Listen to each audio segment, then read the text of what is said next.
Yeah, right there. Okay.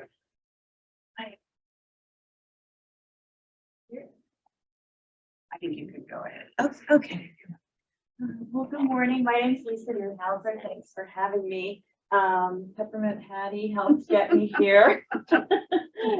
I was a honored peace migrant justice intern starting last June after I finished my master's program in social justice and human rights, and they allowed me as an older learner to come on board as one of their interns. And my background basically is that the immigration problem and crisis at our southern border became a passion of mine when my husband and I went to help with migrant families in Texas in February of 2020. At that time, the government had started family separation, children separation, and children detention in Texas and along the whole 2,000-mile border. And it just really got to our hearts. And so we found some organizations and we went for our first 14 days and ended up in the Rio Grande Valley of Texas. That's where we found the need at the time and people who were quickly able to take on volunteers at that time. So when we came back, it just really stuck with me, and I made the decision to go back to school and to get a different degree than what I had, and to kind of make a U-turn in my work area. And so when I finished up last May with my degree, that is when I started with Honored Peace as one of their interns. Unfortunately, I also started a part-time job as a family self-sufficiency coordinator with Catholic Charities in their Immigration and Refugee Services office. And our caseload topped 100 in February for two of us. And so I had to quit Honored Peace. But we have been going back to the border since 2020, about a half dozen times. So what I'm going to share with you today, and I want to keep it very open. So if you see something on the screen that I'm not covering or that you have a question about, I don't think we need to wait till like the end. Just jump in because we're a small group. But I'm going to share some slides from a friend of mine, a Catholic priest who we work with the last few times we were down at the southern border. Father Brian Strasburger is a Jesuit priest, and he and 4 other religious serve in that area and in Mexico pretty much every day of the week. So he created some great slides I'm going to show you first, and then as we go on, I'll show you some more of our personal slides. So just as I said, jump in. So just to give a snapshot of where we have been personally and working is the Rio Grande Valley, which is the tiny little spot down in Texas most people don't realize exists right here below Corpus Christi and the beautiful beaches. And as you know, the border stretches 2,000 miles from Brownsville, Texas, which is that southernmost town, over to San Diego. This area is high poverty area. It's consistently one of the poorest cities in the U.S. 22% below the national average high school diploma rate, and it tops the 3 highest rates of food stamps. However, we found it to also be one of the friendliest cities that we've ever been to. It's very diverse. It's very culturally mixed, and it is a growing area for, I would say, a mixed culture of help between migrant families who have been there for generations and new migrant families who are just getting there.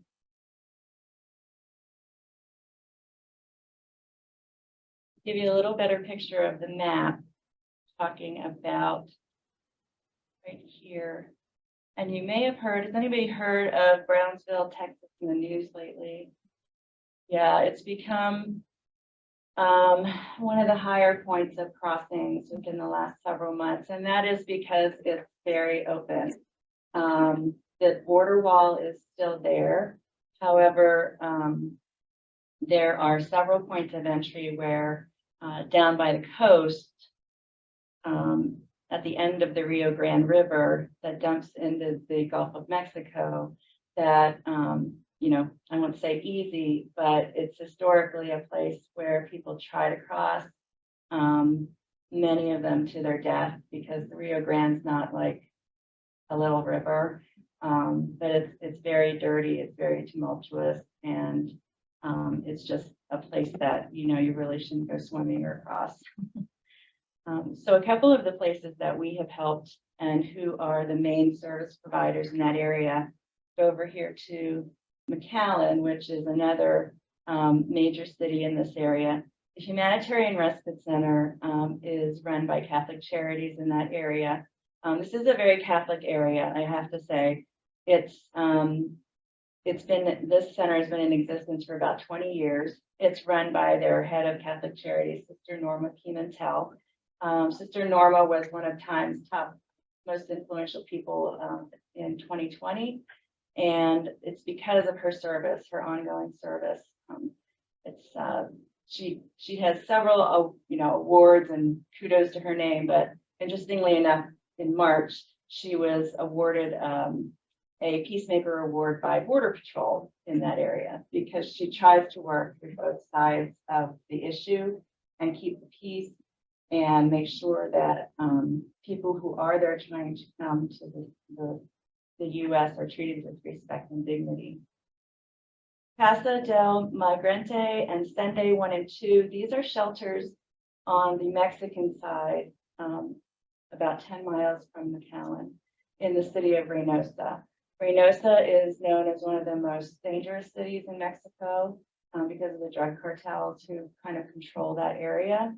And these shelters have grown up over the past 2 years with migrants who have been forced to wait on the Mexican side of the border for their opportunity to get a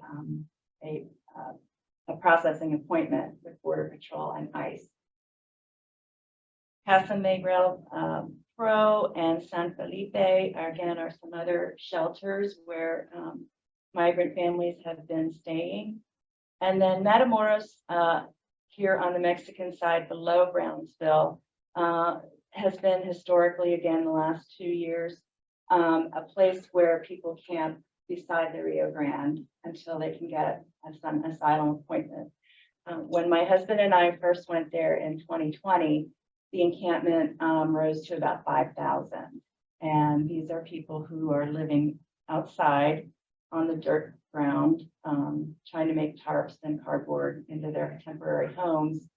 And the 2020 cycle of the camp ended in March of 21, when the Mexican government decided enough is enough. They came through, they bulldozed the camp, they took everything that the people had, which wasn't much, but they stopped providing services. And by services, I mean porta potties, electrical lines, and the ability for the large humanitarian organizations like Red Cross, Save the Children, like things like that to come in. So there was also a policy change at that point, which forced migrants to disperse and not be allowed to come over the border into the U.S. Fast forward to this year, the encampment again has grown because of the anticipation of this Wednesday, May 11th, Wednesday or Thursday, when Title 42 is set to end. Title 42 was a policy put into existence by the Trump administration, which used COVID to restrict people from crossing the border.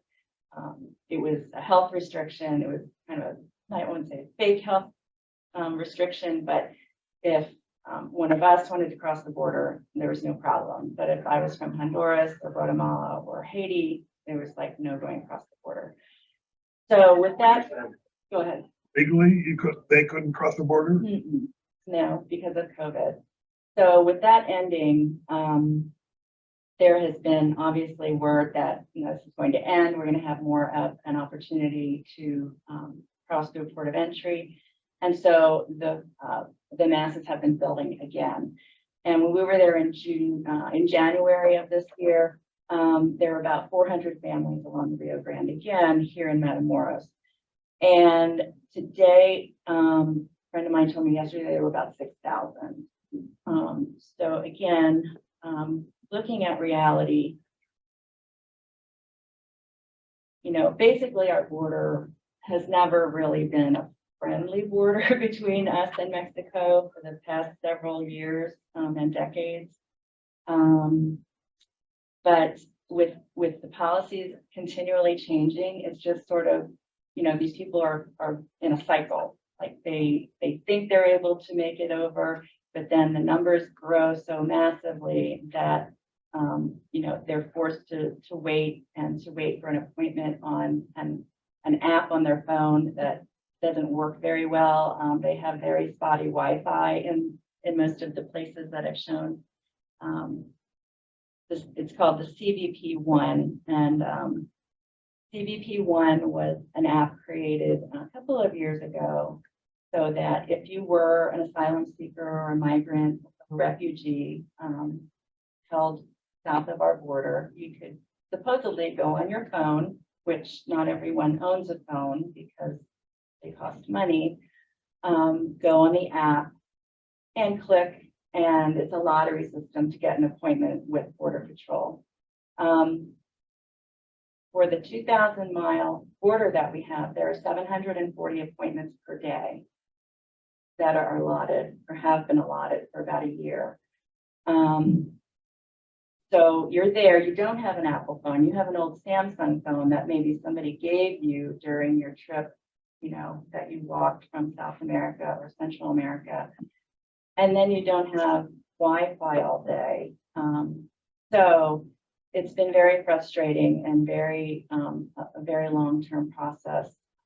Some people wait weeks, some people wait months.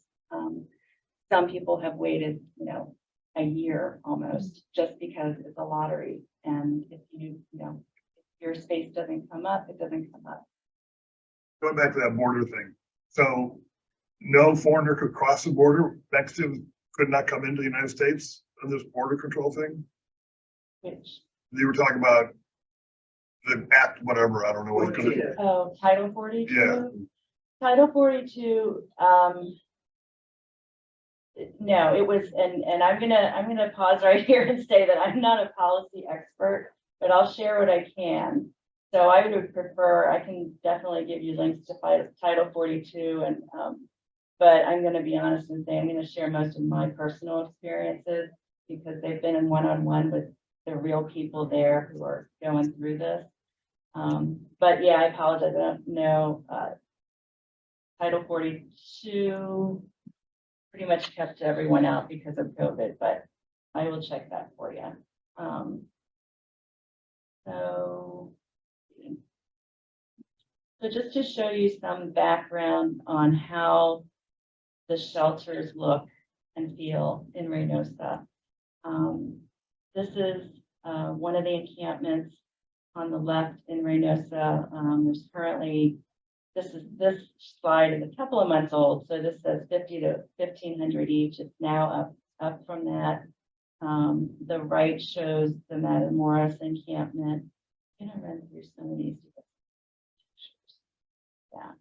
So if you can see, these are some of the pictures of the main camps and shelters in Reynosa. Again, this is how pretty much they're putting together their tents and their living shelters at this point, and for the many months that they've been here, blankets, tarps, cardboard.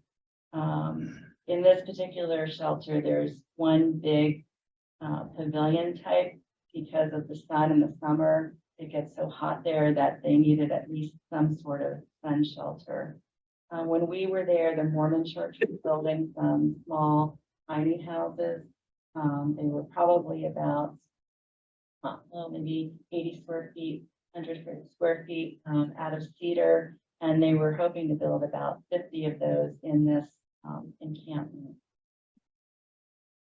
This is some more pictures. This is one of the shelters, Casa del Migrante. This is the only inside shelter in Reynosa, and it can hold about 200 people. In this shelter, it's mostly for women and children. So if you come there and you're a family of 3 or 4, and there are no beds left, your husband has to sleep on the street, or he has to find some other form of overnight in that city, which is typically sleeping on the street or begging for money for the next day. The Rio camp, this is probably one of the worst camps in Reynosa. This camp we found just nowhere to, there were no porta potties, no water facilities, nothing. So it's pretty much just living like an animal out by the river. Is there food? How do they eat? What are they eating? Well, that's where, and I'm going to just jump through a little bit here. That's where some of the smaller organizations, I made a list of about 4 or 5. We were really perplexed about that too when we first went. And so when on our first trip, we actually took wagons, like your garden wagons, full of simple things like mesa, cooking oil, rice, milk, water, diapers. And there were probably 50 of us at that trip, just from we didn't know each other. We had just come happenstance from all over the country. And every morning we would load up at the Humanitarian Respite Center, take the wagons over to Brownsville, walk across the International Bridge into the encampment and disperse of the goods. And that's actually what's happening again now. There are these small organizations, the Humanitarian Respite Center, a group called Team Brownsville, which was originated in 2018 by teachers. And they are probably one of the most steadfast service groups there. They were originally stationed at the Brownsville bus station. The city allowed them to set up their services there. Again, services meaning water, basic food, clean shirts. Again, these are folks who've been walking for months, possibly traveling somehow for months with no change of clothes. They do, great work, but it's very, very basic stuff. And so there's also another person, Pastor Abraham Barberi. He's a Baptist minister. He is a resident of Mexico, and his church is in Matamoros. But he also helps provide just basic supplies, rice, water. He partnered with Doctors Without Borders to provide 4 5,000-gallon water tanks for the past 6 months in the encampment in Matamoros. And he pays or raises money to refill them every week. Every tank costs $70 to refill. And that's the only drinking or bathing water that they have. And like I said, it's gone from 300 families to 5,000 people. About healthcare. Just by volunteers who may come who are doctors or whatnot. 2020 was much more organized. Like I said, 2020, you had the big Red Cross, Save the Children, UNCHR was there. It was pretty much very organized. But now, that's been a question that a lot of people have been asking, where are the big organizations? And the only answer that we've been able to get is that there's just too many crises going on. Yeah. There's Ukraine, there's Sudan, there's Afghanistan, there was, so many other places to go. But these small organizations have kept up the work. And like it says here, is the government helping? No, no, they're not. These guys don't get any government money. Governor Abbott has been busing migrants now to DC and New York City and even Philly. That started, I guess, in winter time. And Also, the governor of Arizona, he's still busing people to DC, and they actually pulled respite at the First Church Brethren in DC. My husband and I helped there a couple of weekends, along with there's a network of like 4 or 5 other churches that need the buses. Again, the media, you're going to see mostly that's a border crisis. There are illegal migrants. Yes, the record highs is true. So just some of the friends there. I'm just going to skip some of these. I know other things to What get. about language? Yeah. How do you communicate? I don't speak Spanish, but when I go, I use my phone app. Okay. Or at the respite center or anywhere that we work inside, we take cheat sheets just with things, things on it that they need. They need a shirt or toothpaste or water. And so it says, what I need to say. But usually it's kind of fun because if we're at a place where you're based, I wouldn't say fun, but especially with the kids, like you have to try to keep aware that they've seen stuff like that nobody else could see in their lifetime. So if they come up to me and say, "Oh, I need something," you try to like be a little animated with them, and they like to try to help teach you things. So it's been really a give and take on both sides, and the adults as well. One of the books that a friend shared with me, now I know there's been some critique about it, but is the book American Dirt. I've heard of that book. It's supposed to be really good. It is. I mean, it gives you the whole perspective of who these people are that, yes, they're quote illegal immigrants, but like the one was a young woman and her sister. And basically she grabbed her sister because some drug lord decided that not only was he going to use her, but now that her sister was a little older, he was going to use her.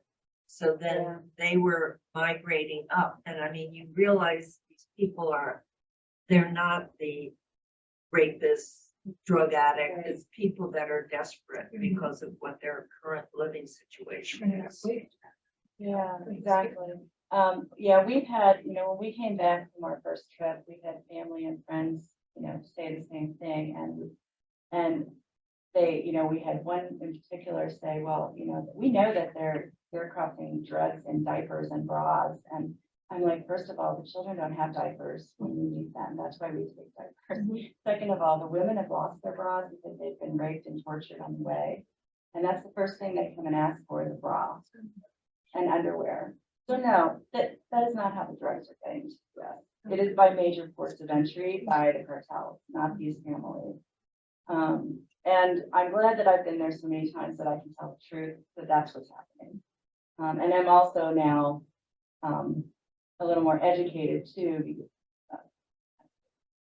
boast or anything, but I'm so glad I became more educated about this in a formal way that I know, hopefully, except for title foods. Going. When we visited Brownsville, I don't remember, I think it was April, there was some big celebration and big parade. This year. No, it was a couple years ago. Okay. And part of the parade was a lot of militarization. I mean, armies and military equipment and that kind of stuff. Do you see that in Matamoros? In Matamoros or? Yeah. Well, it was kind of a Matamoros Brownsville celebration. You don't see it? Well, I haven't been there in April since 2021, so I don't know. But I meant as a general Military. you don't see a lot of military equipment and Not equipment. I mean, now they're sending, people with guns. troops there now, and Border Patrol carries guns. And yeah, you'll see Border Patrol on their hourly runs at the border, at the wall, on both sides, and they do carry guns. They on the Mexican side, they will be in pickup trucks with machine guns. On the US side, they'll have handguns and be on foot. And now with the additional troops going down, we've been told that's supposed to be an administrative role for them, but I don't know what that means. And then also what has been apparent is the Mexican National Guard in Matamoros. However, their targets have cartels as well. There was a shooting there the last time we were there, an attempt to shoot the National Guardsmen who were kind of up on a balcony overlooking the encampment area. So, yeah. But some good does come. I'm just going to point out quickly, Gabby and Mieda from Honduras. These are two gals who were in the Celde 1 encampment in Reynosa for several weeks. Father Brian and his group met them and happened to build a little relationship with them. They found out they were coming to Pennsylvania, and they're in Chambersburg, and we're now helping them with their first asylum hearing in Philly, August 1st. They don't have any benefits at this point. They're living off of what they can do as far as gardening for people or cleaning kind of under the table until they get their benefits. But each country also is different in what we can do as far as work permits. In my current job now, we handle up to 6 or 7 different nationalities, and each of those countries has a different way they can obtain work permits. And so, for instance, we've been seeing many Haitian people at this point because that was the big influx over the winter time. And Haitian people must first apply for asylum, which means then they have to wait 150 days before they may apply for a work permit. So that's 6 months without being able to work, but pay for seeking asylum and finding an attorney to help you do so. So the United States has different rules for different countries? Yep. Wow. Every week, at least every week, we get 2 updates on this is what you can do for Cuban Haitians. This is what you can do for people from Guatemala. This is what you can do for people from Ukraine. Yeah, it's just bizarre. If the policy that they implemented for the Ukrainians last spring would have been implemented for everyone, it would be cake. I mean, that policy is so easy and so open doored, and so generous in a good way. It was just so easy to help them. But all of the other nations have so many roadblocks, and it's very confusing, not only for them, but for the people who want to help them. Other than Ukrainians, are there other Caucasian immigrants that you're dealing with? We started to see Russian people. That's pretty much it. Our office usually, Harrisburg is not it's becoming more busier. Like I said, we have over 100 cases for 2 people right now in our employment division. And so Haitians, Cubans,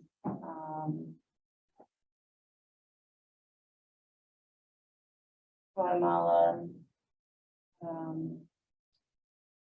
the Ukraine was big for a while. Ukraine has kind of leveled off for a bit. And we've actually had some Ukrainian clients return home, which was a surprise to us. But yeah, they either want to return home and also fight, or they want to stay here and raise money to spend. And would you have any opinion on whether those policies are racially motivated? They're racially motivated. They all are? I mean, it's pretty obvious if you get into working with it, it's very racially motivated. We talk to people now who, when I hear somebody mention in Spanish that they've been to Brownsville or McAllen or somewhere or Nogales, Arizona that I know, I will ask them what their route was, what they experienced. Oh, Venezuela, that's the big one I forgot. Our Venezuelan friends started seeing in Brownsville in January when we were there in person, and now I'm seeing them here in Harrisburg. And these are the folks who have to travel through the Darien Gap from Venezuela in South America through the Panama Canal. And this is all jungle. And they see dead bodies. they are attacked by, not leopards, but the other big cat, venomous snakes. The cartel is there in hideout positions. And it's no joke. I mean, they bring us video of this and I'm like, okay, I have seen this already. I just want to see it again. But they survive this and they come here and they're just so grateful to be here. And we had a professor that we met, professor and his wife that we met here working in January. And he said, I don't care what I'll do. I'll wash dishes. I don't care. Just give me something to do. I'm out of there.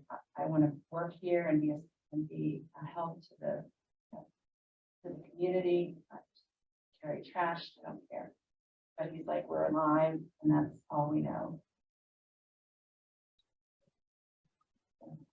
I'm going to switch now to, these are Father Brian's ways to help, which are really good, but get to that.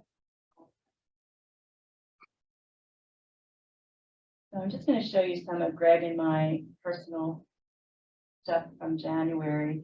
Our first stop was Brownsville and Matamoros. This is just a couple shots. Oops, I've got to share my screen. Sorry about that.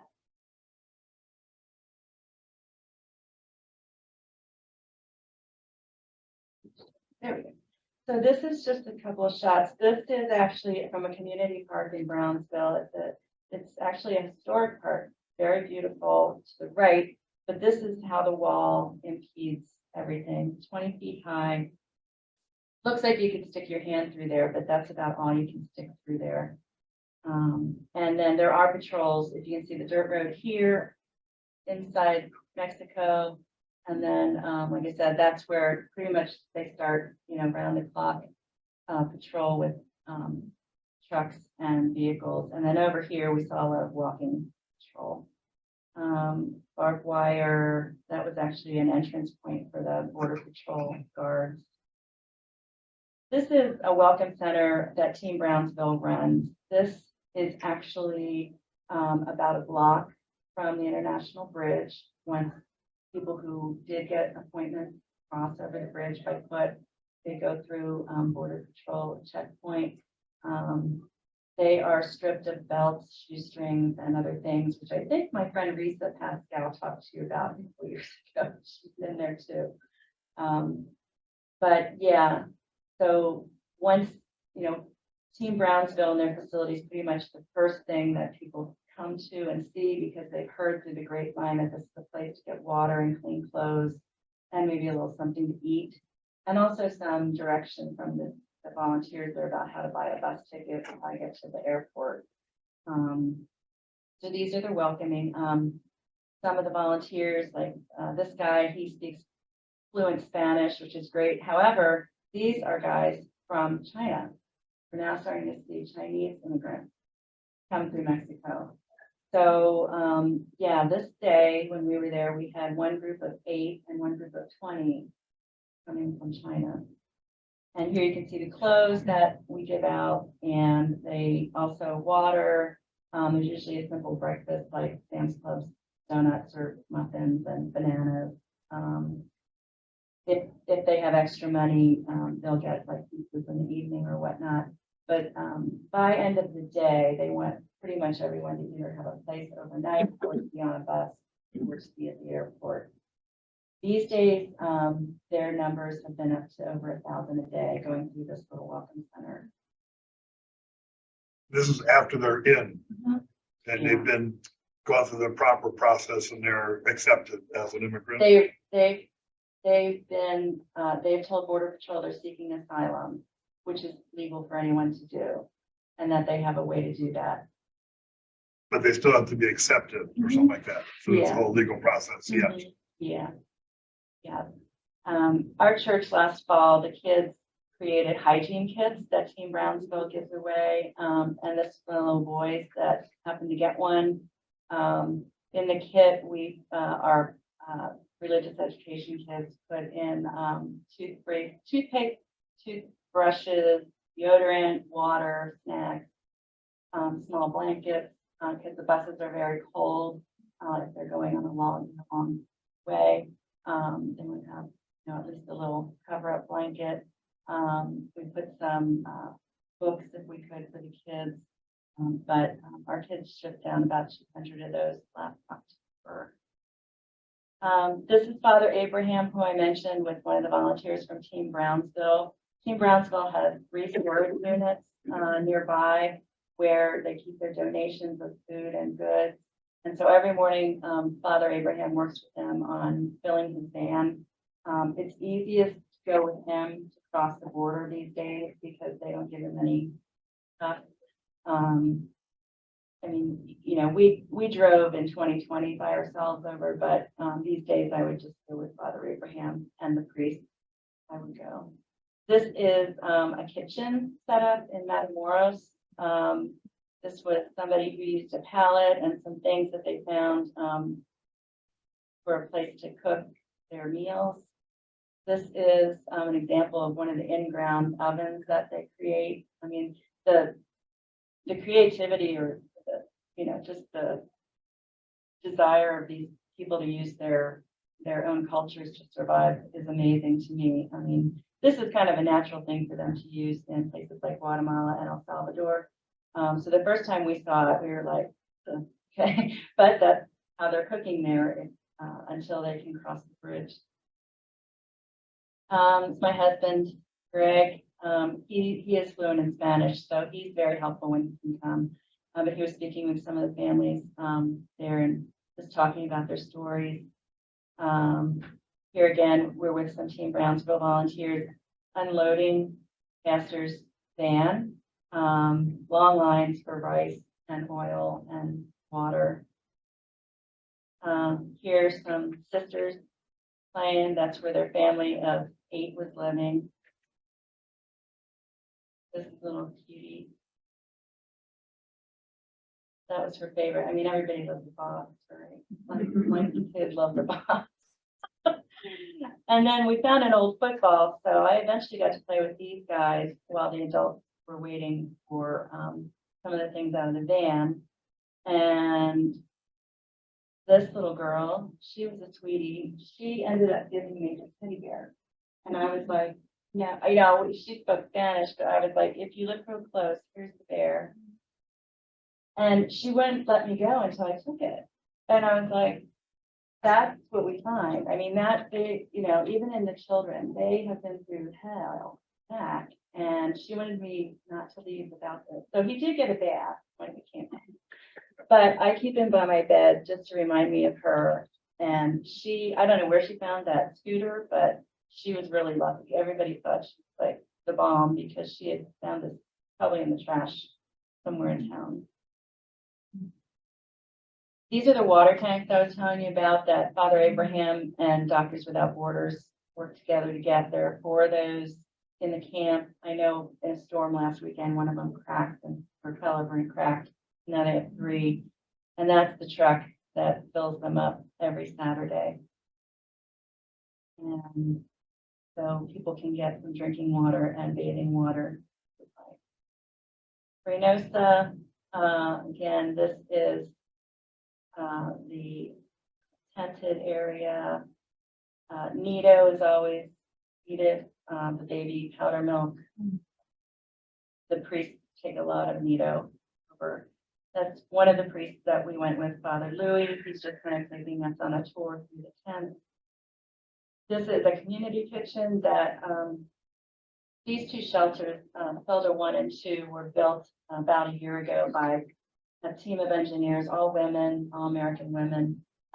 They were given the land by, I'm not sure whoever at this point, given the land to build the shelters. They're basically walls, 8-foot walls, probably, I don't know, I'm going to say 20 acres each.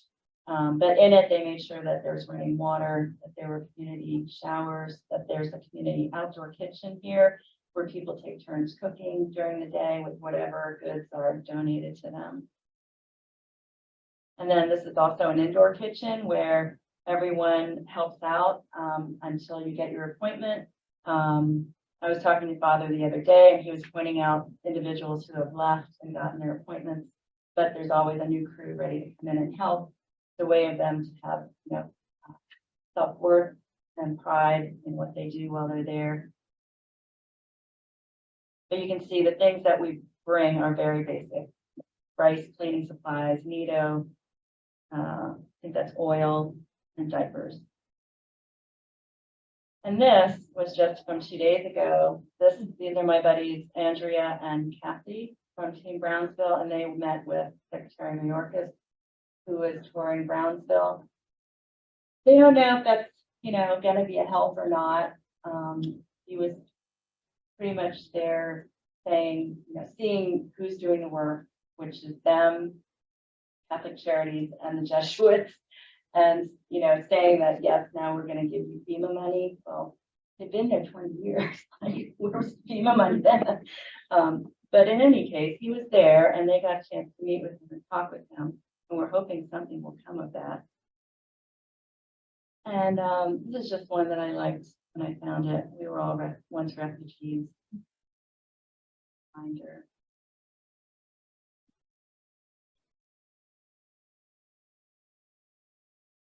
And there are some things that we can do from here. I know you guys have been helping a family.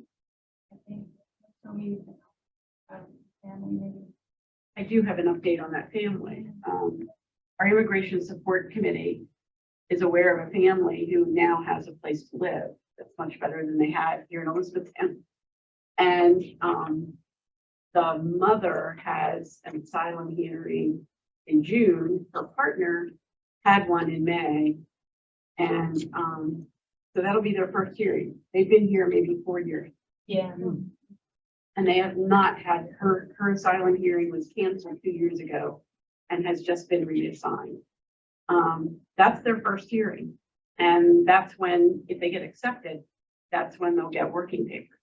They've been working, but it's under the table. Yeah.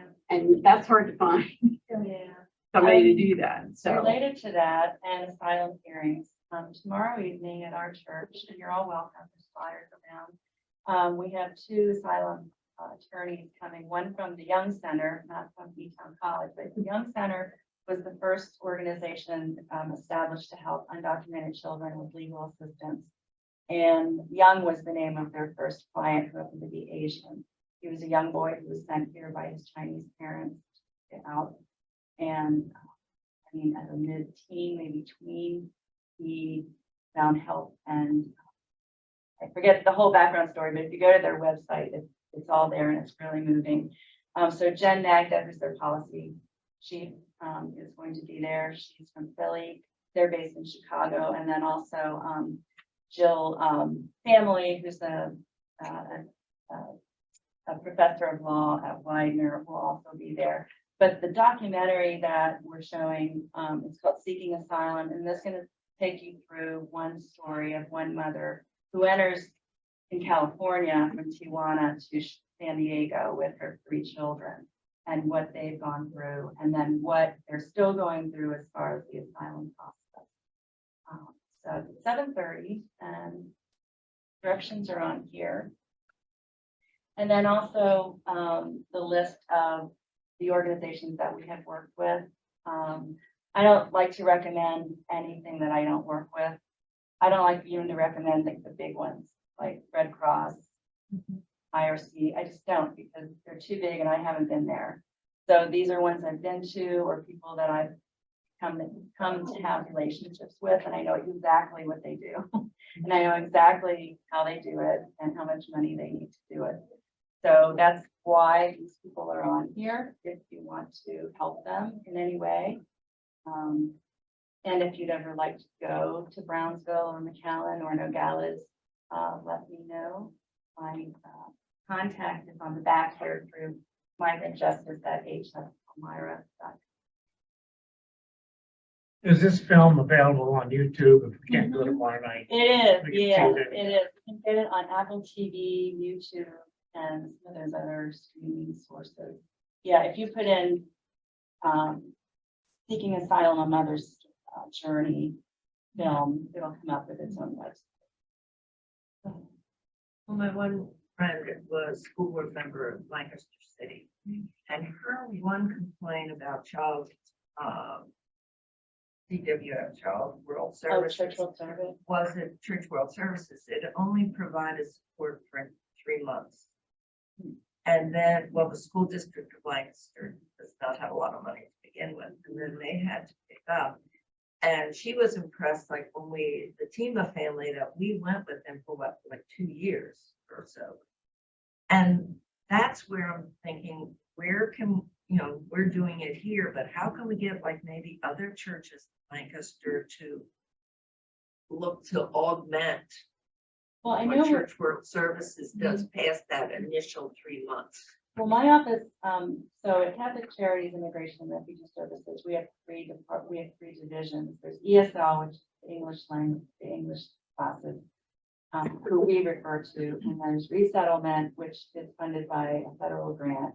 And then there's me, who I work under employment services. And so there's myself, the family self-sufficiency person, and I help families with basics, where to find food, shelter, how to get their kids registered for school, how to get into our English classes. And then my coworker is a job developer, and he helps them once they have their work permit. Prior to that, he helps them fill out the work permit. Or prior to that, with the Haitian families, he just helps as best he can translate languages, which really makes me feel like a fool, since I speak one. But we are actually a subcontractor of CWS, and they are one of our funders for our program. And now, as I said, the policy changes pretty much every day, but both CWS and us are sort of under the umbrella of the State Department of Human Services. So we are kind of run by their rules, and we can help families up to a year now. We've been told by the state immigration coordinator, or whatever her title is, that yeah, because of all these backlogs with work permits, with lack of pro bono legal services, with just lack of everything, that they pushed it to a year if we have the manpower to do that. There are some that we have to look at every 30, 60, and 90 days to make sure that they're doing their part. Because anybody who comes to this country and trying to seek asylum is also privy to social benefits. So what we do is make sure that if a family comes from Haiti, we make sure that they visited the county assistance office and have applied for SNAP, cash assistance, and Medicaid. Once they do that, they can come to us and we can start them on English classes, and we can start helping them make sure that they're going to the different outlets that are available to them, like clothing, household needs, and other things. But yeah, at this point, we've been told we can have up to a year. I don't know how long ago that was, Well, but that was probably, it was pre-pandemic, oh yeah, okay. because that's when because that was one of her issues was, these kids would show up and, they don't have funding. But that's good that now it's been extended to They a don't have year. funding. I'm not sure, because like the Harrisburg School District, they have folks in their schools, and I'm talking poor schools too, like Foose Elementary, they have people called family liaisons. And so that's a person that I work with, and people have to like get their kids registered for school and don't speak English. So I'm not sure what they mean when they're not funded. Yeah, I'll have to ask her more Yeah, because she's yeah. running again. Sure, yeah. Oh, sorry. In the back. Me? Yeah, sorry. So the asylum seekers, they get those assistance, the benefits before they actually get. Not before they get here. Wow. But once they're at their destination, like Gabby and Yeah, but they, I mean, if they're approved, like you said, they're still waiting, and they can't. Until They they're can't. granted asylum. We have worked with Church World Service, and they cannot help us because they are asylum seekers. They have no paperwork, nothing. So they can't even find them a place to live, because it's difficult to find a place to live for anybody right now. but they weren't able to get. So you're thinking they should be able. Well, we do. We know they do. I mean, every day we see them. coming from the Maybe Dauphin get them County to talk to Assistant's her. office. No, I don't know. I mean, yeah, Dauphin County Assistance is really helpful. It may take longer for some people. Again, like Haiti, the people from Haiti, they seek asylum first, and then they have that 150-day wait. So, but we still have them go to the assistance office because in Dauphin County anyway, they tend to get something. I have a little bit of knowledge of the county assistant, Sounds good. it shouldn't be any different. The state, I mean, the counties Right. should all be under the state law. Now, there is a caveat, like they have to go there before they've been here a year. So they can't wait and wait and wait to go. They should, that should be the first stop, actually. Yeah. You mentioned some of the southern governors are sending the immigrants to northern states. Do you see that as a good thing or not a good thing?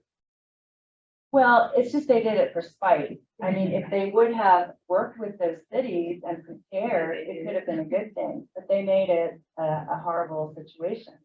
And, So the like, people were not, when they got there, they were just dumped on the street. yeah, Yeah. literally, just dumped on the street. Those are the ones that Yeah. go to more of this here, right? Now, kudos to, New York and Philly and, Chicago and DC who had really active advocates and they organized pretty quickly. But yeah, no, they just did that for spite and they wanted it to fail, but it didn't fail. No, it didn't fail. I should clarify, some of the families may have had, but our committee was not part of that. Daniel Rodriguez is the one that sort of knew about them.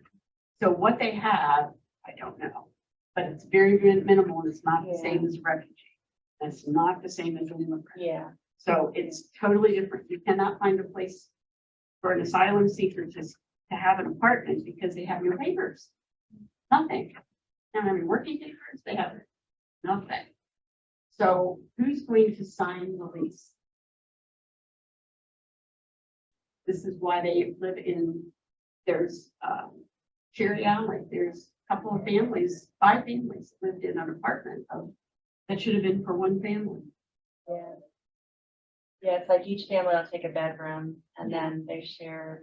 And that leads to major problems Yeah. in the family. Oh, yeah. Yeah, It's, and this is how we found out about them through the school system. Because Daniel teaches English as a second language. So does Ashley Haldeman. And so they found out about these families who needed help. Yeah, I mean, one thing that we are struggling with now is, again, people asking us, how do we get housing? And everybody's looking for housing, American families in cities don't have proper housing. And, the county assistance office, unfortunately, is supposed to be more of a provider for those services than us.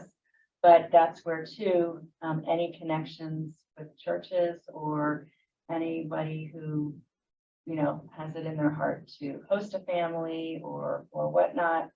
But housing is a major factor because Haitians are very close and they tend to do that. They will pod up, no problem. Ukrainians have had no problem. Most people coming here from Ukraine either have a family member or a close friend. They're working already. They're buying their own cars. They're pretty good. But the Central American countries are the ones that are have all different categories. And this is how you get this. This is how you get this. This is how long you wait for this. So yeah, I would say with the housing, whatever you feel you can do to support that or find connections for housing. We always take referrals if anyone knows of new housing coming open or affordable housing or people who want to subsidize housing. Just as an aside, when I found out about the hearings that they have coming up, one hearing, $8,500. $8,500 for one person.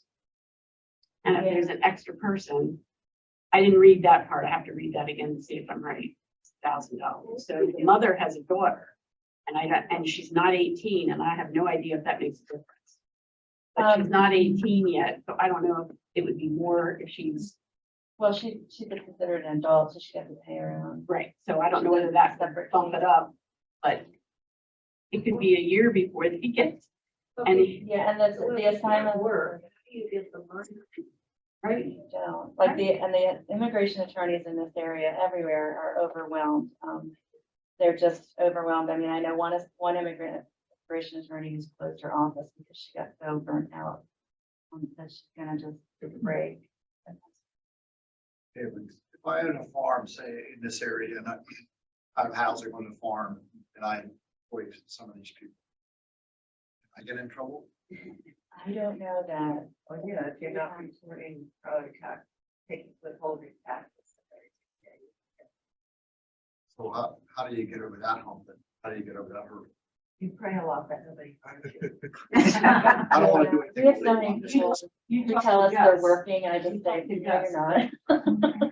Like, they want us to write down when they're working. That's all I'll No, you're say. not, you don't have a work permit. It does happen, doesn't it? It does happen, doesn't it? Oh, yeah, Well- that's the only way they can survive is under the table. Yes. Unless you that's host why them a and house, just, a lot of you know, they work. Some of these employees live in the apartments. And And he you will. charges them, but it's not what it would be if. Yeah. it was You something get else. away. Because then you have to have papers to have electricity. If you do it, you don't have papers to have electricity. I still So then don't know somebody- why they don't have any papers, though. I don't understand why Well, that is, they, because if they, well, I don't know. Do you think they just crossed in a boat? Like, where did they? I think they did. They're not the, once at least she crossed, she did say she wanted asylum, and they know she's here. She has to call them every week. Yeah. She has to be at home. At the time to talk. Yeah, I mean, once you meet Border Patrol, they give you something. They're supposed to give you an I-94. That's gonna get you started, but if you were to come in and are never found, Right. yeah. She was found somehow because she got hold of somebody, because they know she's here and they knew that she was somewhere else before she came here. But beyond that, Yeah.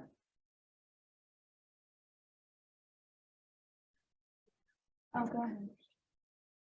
You know, we sort of think this is an North American problem, but Europe is struggling with this as well. I have a sister-in-law who works with the people that are coming from Ukraine to the Netherlands. And, you know, the Netherlands, they're really working hard. Sometimes I think we need to get together and find out how are they making it work? Yeah. And maybe we need to take on some of their ideas. I still do manage the OEP Migrant Justice Facebook page, and I just did post the other week an article about that. It compared our policies to the UK or the European model, of certain immigration systems. And yeah, they have some really good models that we do take advantage of.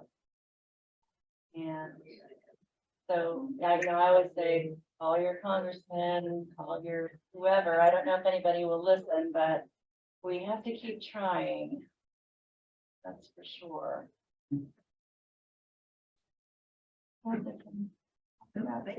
Thank you. Yeah, please take the flyer. Thank you for having me. I appreciate it. Say goodbye to Jean.